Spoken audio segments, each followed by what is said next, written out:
Possibilism. What is possible and what is impossible? Politics is the art of the possible. The attainable, the art of the next best. That was Otto von Bismarck in 1867. Von Bismarck identifies one synonym of possible, and that is attainable. Other synonyms include achievable, actualizable, feasible, latent, potential, and realizable.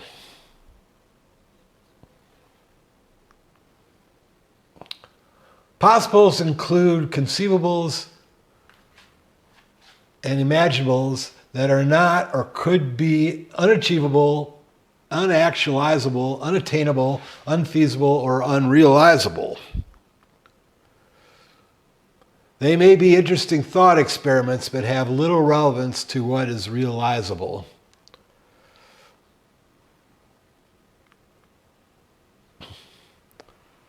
Now, what's probable, and I'm not saying probability is over 50%, but probability is greater than 0. Probable is possible. 0 probable, that is, where probability is equal to 0, could be either impossible or possible. And so you have to think of examples of where 0 probable is possible.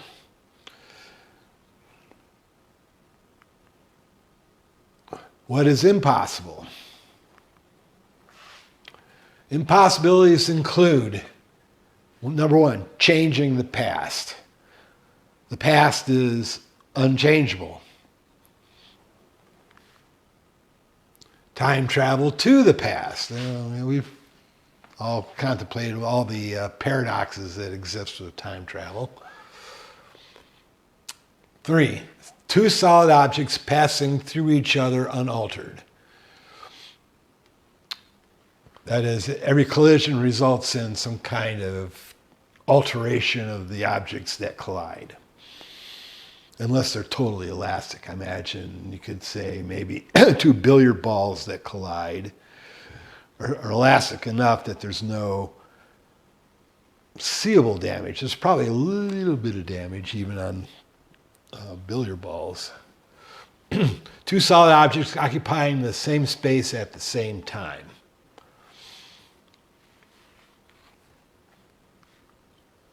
Five, travel faster than the speed of light. Now, the question, what is the speed of light? Is it c? Well, that's one designation of the speed of light, but is it constant? That is, it doesn't go any higher than that. Now, we can imagine a speed of light faster than what we now consider to be a constant. We can imagine those speeds. Whether light itself could go to those speeds, that's a good question. But there's definitely a lot of videos online about the question of the variability of the speed of light. Any reference frame's future as part of another near-light speed reference frame's existing present. And then we're talking about theories of time, eternalism and specifically, and the idea is that the past, present, and future have already been set, that is, determined. And you could look at this as a form of determinism, that the future is unalterable, basically. So this has been predicted by some people using special relativity, but I doubt if this can possibly ever be true. That it's possible.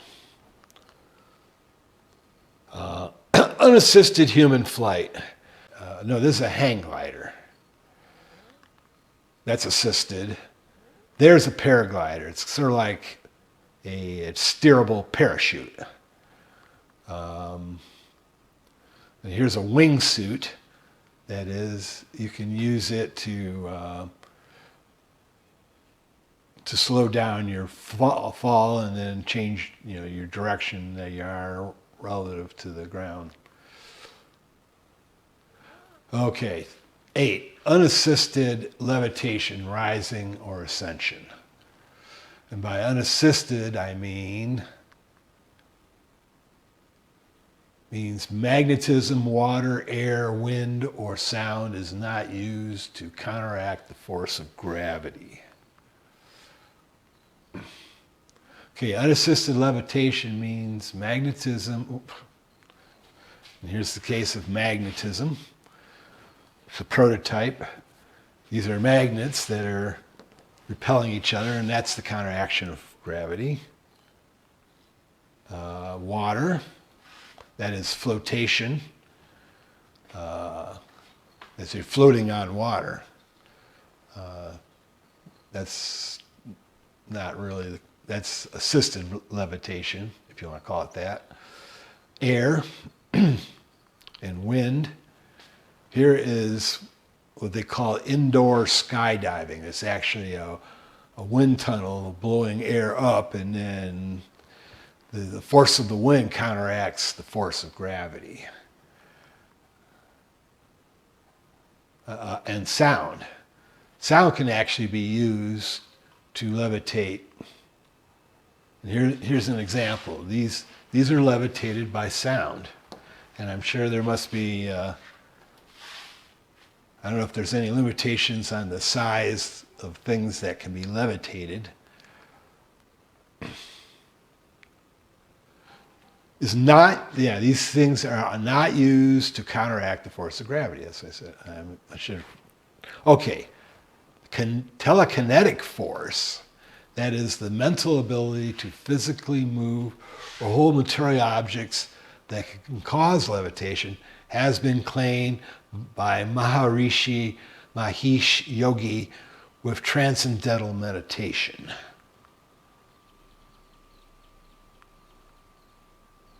Magicians use illusion to make levitation appear real when it is not. Okay, number 9, telekinesis. And that's associated with number 8, unassisted levitation. Again, telekinesis, the ability to, with your mind, affect physical reality. That also has something to do with manifestation. In fact, okay. Number 10, virgin birth, parthenogenesis, virgin male birth. Now, there's we're talking about humans here. Now, for other species, yes, parthenogenesis is possible, and so it basically clones the mother. And but the virgin male birth requires the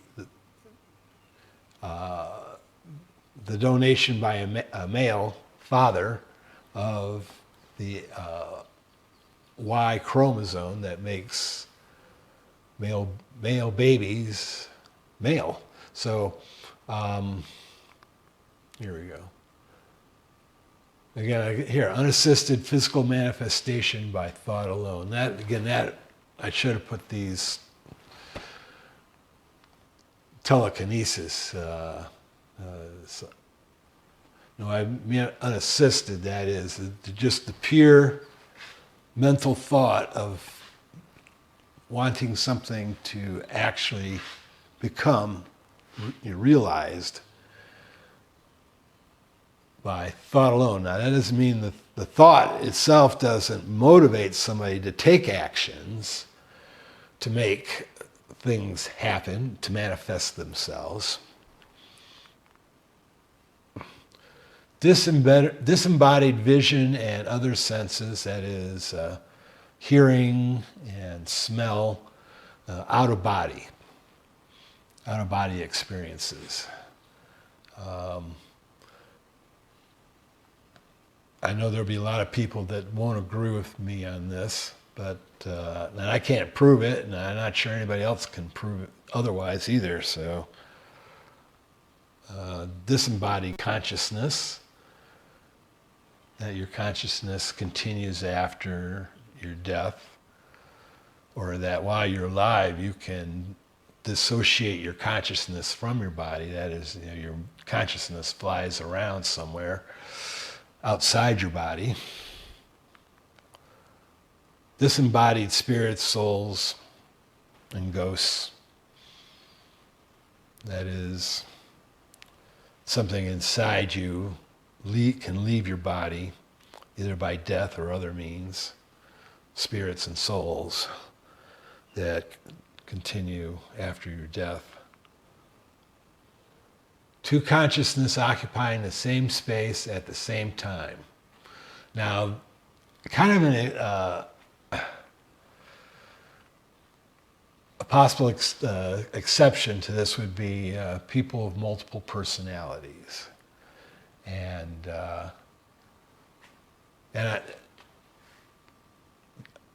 my understanding, and I'm not an expert on multiple personalities or dissociative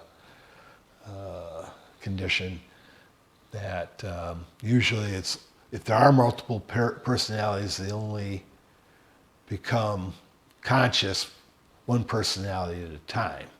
And there may be triggers that cause personalities to change. However, there is the possibility that two personalities can be in the brain at the same time. And one example of that is the split brain experiment, where they've actually separated the connections between the left and the right side of the brain. And then actually two consciousness emerge, usually one at a time, and usually one side is able to dominate the other side and be there most of the time that it dominates. But but other than that, let's say, me and my brother sharing consciousness. Well, if we're identical twins, is there a possibility we shared consciousness when we were one egg that separated into two human beings, identical twins? I don't know. Things to ponder. Two spirits or souls occupying the same space at the same time. Can't prove it. It can't be disproved either. Okay, now this is my take, where I'm not convinced that something's possible, and it has to do with religion, spirituality. But I mean, basically theism and spiritualism. I personally, my belief is I don't believe in God or in spirits, particularly after death. Now we can argue whether or not a soul or spirit resides inside of a person while they're alive. It depends how you define souls and spirits, right? So here, miracles. This is the number one thing. That's very common to both religion and spirituality. Now, religion is mostly Western ideas, theistic. Spirituality is more of an Eastern religion or Eastern philosophy concepts. Some Eastern philosophies are theistic, some are not, some are atheistic. Okay. Miracles are unexplained phenomena, illusions, and magic. This was in the first book about Jesus, the book of Mark, focused on Jesus' ability to be a miracle worker. And there was really nothing in Mark about his virgin birth or his resurrection, that is his rising. Okay. Afterlife, post-death spirits, souls, and ghosts. Again, that's a very common theme among all religions and spiritualities. Heaven, physically unreachable or unlocatable places. That is, while we're alive, we can't find this physical place where souls go to, for whatever reason, to live out the rest of eternity or to be ready to go back into the real world. There's variations of what heaven really is or why it's even necessary. Again, here's a case of Christ rising. That is resurrection, ascension, rising, and levitation. And here's the, I got these switched. Here is a very ancient conception of what Earth was. It was flat Earth inside a dome of water that was kept out by the firmament. The firmament kept the waters from getting through to the sky, but maybe some of it got through and formed the clouds. Or the clouds came up from there. And the sun and the moon and all the stars are inside the firmament. Now you notice this is the gates of heaven. There's the heavens, the heaven of heavens, and God at the very top. This was very typical conception of what Earth was like back in the ancient times. Not knowing what we know now, this is totally ridiculous. And you notice all the water was the source of the great flood. That all this water leaked through. So, okay, number 5, immaculate conception. That is virgin male birth. Now, I have to admit, I went online and I did some research on this, and there was one instance where they found a boy that had no Y chromosomes. So it didn't have any male donor of Y chromosomes, but they said it was such a rare circumstance that they don't expect to ever see this circumstance ever again, where this boy didn't have. Now, my question about the male boy that had no Y chromosomes is that boy, when it grows up to be a man or an adult, able to get a woman pregnant with his sperm? And does he even produce sperm if you don't have a Y chromosome? I don't know. It'd be interesting to see that, if he was able to reproduce without any Y chromosomes and have that gene into the pool of possibilities, that, maybe there's some advantage to not having Y chromosomes, that people might decide they'd rather hook up with a non-Y man rather than a Y-bearing man. Interesting things to think about. Okay. Multiple omnipotent gods or creators. And why I say that is there can only be one omnipotent God, because if there were two, the omnipotence would have an ability to affect each other. And if they're both omnipotent, can affect each other, then in some ways these gods are not omnipotent. That's why you could have one omnipotent God and many lesser non-omnipotent gods. I suppose that's possible, and the lesser gods only exist at the grace and desire of the omnipotent God to not get rid of them. Okay. Omniscience of the future by an omnipotent God or creator. And here's the paradox. let's say a God has omniscience of the future. That is, it can foresee into the future what's actually going to happen, including his own actions. So if he can foresee his own actions, how can he change those actions and be not omnipotent and change his mind without foreseeing those changes too? So it's kind of interesting speculation about how an omnipotent God can be an omniscience of the future, unless there's some inability to see the future as changed by God later on. Now, there's a view of God as being atemporal, as it exists in the past, present, and future. It's kind of the eternalism view. Okay, manifestation. I talked about this here. The mental thought alone, unassisted telekinesis.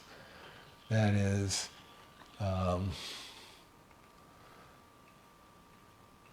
so that's again the same idea that you can by mental thought alone can affect the physical reality directly. Now, I said before that you can do it indirectly as being a form of motivation and inspiration, causing people to act. But in order to make something physical, there has to be an action. That is, something physical that wasn't like that before the action, or would not have come out that way without the action.